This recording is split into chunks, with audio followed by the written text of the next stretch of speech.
Saludos estudiantes, mi nombre es Marielis Altagracia Vargas Pérez y en esta ocasión les estaré hablando de dos temas muy interesantes. El primero es las bases epistemológicas de la didáctica de la lengua y literatura y el segundo, los enfoques del aprendizaje y enseñanza de la lengua. Pero antes de comenzar, debemos saber qué son las bases epistemológicas.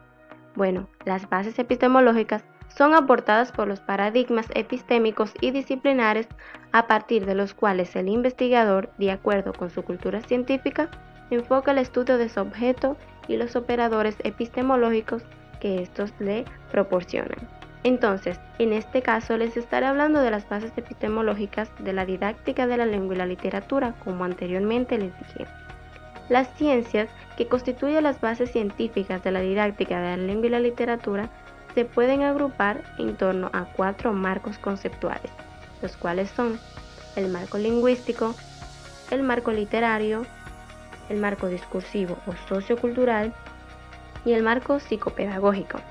En primer lugar, hablemos sobre el marco lingüístico. Este integra una serie de disciplinas que centran su interés en el uso de la lengua en contextos sociales y en las normas, reglas y convenciones que ponen en práctica los hablantes cuando construyen sus mensajes en dichos contextos. Asimismo, estas ciencias o disciplinas nacen de los avances científicos y forman parte de las llamadas ciencias del lenguaje. Dentro del marco lingüístico tenemos a la pragmática, la semiótica, la lingüística del texto y análisis del texto. La pragmática se ocupa de las condiciones y reglas que han de darse para que un enunciado o un acto de habla sean idóneos o adecuados en un contexto determinado. Los aportes de la gramática, de la pragmática a la lengua y literatura son la lengua considerada en su uso y en su contexto de producción. Las lenguas deben ser aprendidas mediante su uso. El uso de la lengua se realiza mediante actos de habla y se rige por unas reglas, la teoría de los actos de habla, principio de cooperación y el principio de cortesía. La semiótica es la ciencia encargada de estudiar los signos y su significación en el seno de la vida social. Los aportes de estas son el valor simbólico de los mensajes iconoverbales con usos comunicativos específicos, la importancia de la interacción entre códigos verbales y no verbales en la comunicación. La lingüística del texto. La lingüística del texto supone una superación de las teorías tradicionales estructuralistas y generativistas, en las que unidad superior del discurso es la oración. Los aportes de estas son el concepto de texto como unidad de enunciación y el nuevo y más amplio concepto de texto con unas características enunciativas específicas. Y por último, el análisis del discurso. El análisis del discurso es una disciplina que se centra en el análisis del lenguaje, en su uso y pone de manifiesto la importancia del discurso y la influencia del contexto y las circunstancias culturales en el uso del lenguaje. Los aportes de estas fueron la influencia del contexto en el uso del lenguaje, diferencia entre texto y discurso como texto conceptualizado y un nuevo concepto de contexto. Pasemos a otro marco, el marco discursivo y sociocultural. Este está integrado por un conjunto de disciplinas que ponen de relieve la enorme variedad de usos lingüísticos que se dan en el seno de la sociedad y su estrecha relación con los contextos socioculturales en los que estos se producen. Las disciplinas que lo conforman son la sociolingüística, la sociología del lenguaje, la etnometodología, interaccionismo simbólico y la etnografía de la comunicación. Veamos ahora la sociolingüística. La sociolingüística estudia los distintos aspectos de la sociedad que influyen en el uso de la lengua, como las normas culturales y el contexto en que se desenvuelven los hablantes. Los aportes de esta han sido la atención a las condiciones sociales y contextuales de los hechos lingüísticos, el concepto de la lengua como variación y la diversidad lingüística como una realidad social múltiple y compleja, observación de los usos lingüísticos y su diversidad, es decir, dialectos, estilos, registros, etc. Y el concepto de comunidad de habla. La sociología del lenguaje. La sociología del lenguaje se centra en el contexto social de la lengua, se ocupa de los aspectos sociales de la misma entre los que se encuentra su enseñanza. Los aportes de esta fueron el análisis del contexto social de la lengua y el concepto de bilingüismo, dominio y diglosia. La etnometodología es una corriente sociológica surgida en los años 70 a través de los trabajos de Harold Garfinkel. Los aportes de estas fueron el interés por la conversación espontánea, importancia de la conversación como forma de comunicación regida por la negociación, los turnos de la palabra, organizan y estructuran la conversación y la atención a otros tipos de interacciones comunicativas no espontáneas, como es el debate, la asamblea, etc. El interaccionismo simbólico. Los aportes de este han sido: las interacciones lingüísticas son actos perfectamente estructurados y el compromiso conversacional rige la interacción lingüística. La etnografía de la comunicación. Los aportes de estas fueron los siguientes: el concepto de competencia comunicativa. ¿Qué necesita saber un hablante para comunicarse de forma apropiada dentro de una comunidad y cómo lo aprende? Y los conceptos como situación comunicativa, repertorio comunicativo, ruinas, etc. Pasemos a otro marco, el marco literario.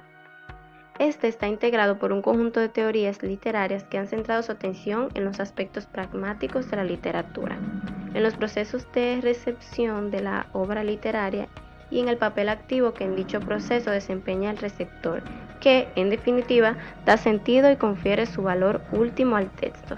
En este podemos encontrar la semiótica literaria, la pragmática literaria, la teoría empírica de la literatura y la teoría estética de la recepción.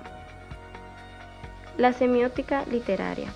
Esta concibe el texto literario como signo y como tal tiene una función comunicativa. El aporte más significativo de esta ha sido que concibe el texto literario como signo con una función comunicativa específica. La pragmática literaria se ocupa de las relaciones de los signos con sus usuarios, emisor y receptor, y con el contexto comunicativo. Los aportes más significativos de estas son que la literatura es entendida como un hecho de comunicación que tiene en cuenta los contextos de producción y recepción, y la literatura es un acto de habla con un uso particular, el estético. La teoría empírica de la literatura. Los aportes de esta han sido que se basa en el constructivismo.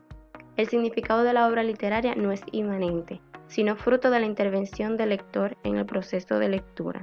Y la comprensión del texto es un proceso de construcción a partir de los conocimientos previos. Y la teoría estética de la recepción. Los aportes más significativos de estas han sido: los textos no son literarios de forma inmanente, no hay una lengua específica de la literatura. La lectura es entendida como proceso dinámico de construcción del significado y que el lector es el protagonista. Pasemos al último marco, el marco psicopedagógico. Está constituido por las contribuciones de las teorías psicopedagógicas que centran su interés en los procesos de aprendizaje y desarrollo del alumnado y que configuran los enfoques cognitivos y constructivistas del aprendizaje. En este podemos encontrar la psicolingüística y las teorías constructivistas. La psicolingüística es una rama de la psicología interesada en cómo la especie humana adquiere el lenguaje y los mecanismos cognitivos que intervienen en el procesamiento de la formación lingüística.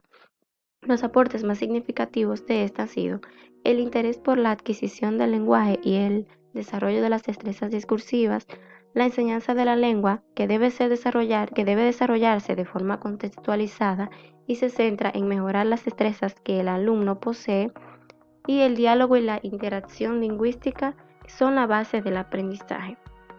En cuanto a las teorías constructivistas, los aportes más significativos han sido las ideas cognitivas de Piaget, el desarrollo de la lengua mediante procesos de simbolización a partir de la interacción con el medio, el concepto de aprendizaje significativo de Ausubel y Novak, con integración de los nuevos conocimientos en las estructuras cognitivas, y las teorías constructivistas del conocimiento a partir de las ideas previas del alumno y los intercambios lingüísticos de Vygotsky y Luria. Ahora pasemos al segundo tema, los enfoques del aprendizaje y enseñanza de la lengua. En primer lugar, tenemos los enfoques utilizados para la enseñanza de la lengua. Los enfoques anteriores tenemos dos, el enfoque tradicional y el enfoque teoricista. El enfoque tradicional considera que la gramática como un instrumento de conocimientos y análisis de textos literarios. En este enfoque, la enseñanza de la lengua se basaba en la gramática. En el enfoque teoricista, el habla quedaba excluida de este estudio y la lengua reducida a la gramática. En los enfoques actuales de la enseñanza de la lengua tenemos el enfoque comunicativo o enfoque nacional funcional. Este centra el proceso de enseñanza y aprendizaje en el desarrollo de estrategias de aprendizaje, aprender a aprender, y de estrategias discursivas, orales y escritas. Aquí se pretende que los alumnos adquieran la competencia comunicativa. Y también tenemos el enfoque por tareas. La enseñanza de segundas lenguas y lenguas extranjeras. La lengua es sobre todo un instrumento donde el alumno realiza determinados actos. En él se le da prioridad al aprendizaje social y cooperativo. Y por último tenemos los enfoques utilizados para la enseñanza de la literatura. En primer lugar, en los enfoques anteriores tenemos el historicismo, que se centraba en aspectos descriptivos y en clasificaciones de tipo históricos. Desde este se parte de los orígenes para avanzar a los más recientes. En los enfoques teóricos críticos actuales tenemos la teoría lingüística y semiológicas, teorías sistémicas, teorías fenomenológicas y hermenéuticas, y las teorías disgregadoras o descentradas. Las consideraciones que tomaremos de los enfoques actuales de la enseñanza de la literatura son el texto, unidad comunicativa fundamental del lenguaje y acto de habla completo. El receptor del texto, que es el oyente o lector, protagonista del acto de recepción textual y quien construye el sentido del texto mediante el diálogo. El acto de audición y lectura, proceso complejo, dinámico e interactivo de conocimiento y construcción de formas que el receptor dialogue con el texto, y el desarrollo de competencias literarias, que es la habilidad o capacidad para producir e interpretar textos literarios. Y hasta aquí ha sido este informativo video. Muchas gracias.